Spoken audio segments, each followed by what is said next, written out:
УЈП не спречила криминал за поврат на ДДВ како што се пофали Лукаревска, туку загубила најмалку 22 милиони евра од буџетот. Иако таа тврдеше дека законски не смее да ги објави имињата на компаниите кои сакале да ја оштетат државата, од ВМРО ДПМН објавија документи дека една од фирмите е Окинта Трейд. Имено тогаш се викала Актико Текст, само по 3 месеци постоење. Побарала поврат на ДДВ од 10,5 милиони евра, а пријавиле дека должат само 3.000 евра наспроти проценката од управата која надминувала 8 милиони. Но не се само овие пари кои фирмата ги испумпала од државната каса. Истата година собственичката Зуле Кармзова ја продава на Екзон Бериша, косовски државјанин, па по 3 месеци повторно искористува половина милион евра од државата. Таа фирма за 3 месеци потоа, 2023-та, искористува поврат на ДДВ нови 0,5 милиони евра за набавена стока од 14 милиони евра. И таа треба да плати 2,7 милиони евра, ама пријавиле 15.000 евра данок.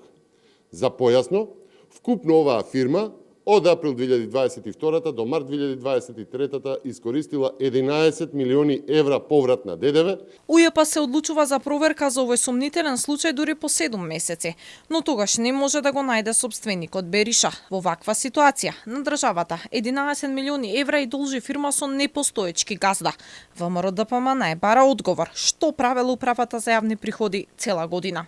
Екзон Бериша не постои. Има друго лице со тој број на пасош, а тој во Македонија таа година воопшто не влегол. Зошто УЈП спиеле цела година?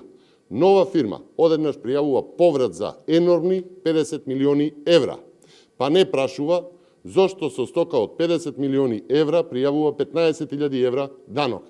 Не прашува зошто по само 8 месеци со поврат на ДДВ фирма од 11 милиони евра, фирмата сега се продава. Од УЈП излегоа со демант. Тие се оправдаа оти случаите кои ги обелодени опозицијата не биле дел од претходно објавената афера. Оттаму вела дека немало извршен поврат на ДДВ, а компанијата должела 22 милиони евра, а за се била известена финансиската полиција.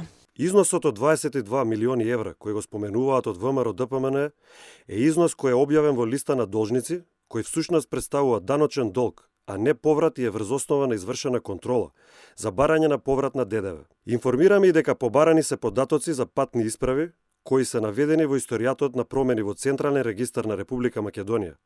И исто така е известена е управата за финансиска полиција за нивно запознавање и понатамошно постапување. Инаку пред неколку дена УЈП информираше дека преку фиктивни фактури домашни компании, трговци со нафта и нафтени деривати на големо и мало во собственост на државјани од Косово и Хрватска се обиделе да ја измама државата за 180 милиони денари преку поврат на даноци. Истите немале пријавено ниту вработени ни лиценци, бензински пумпи или складишта. Управата се пофали оти го спречиле ова, но не откри за кои компании станува збор.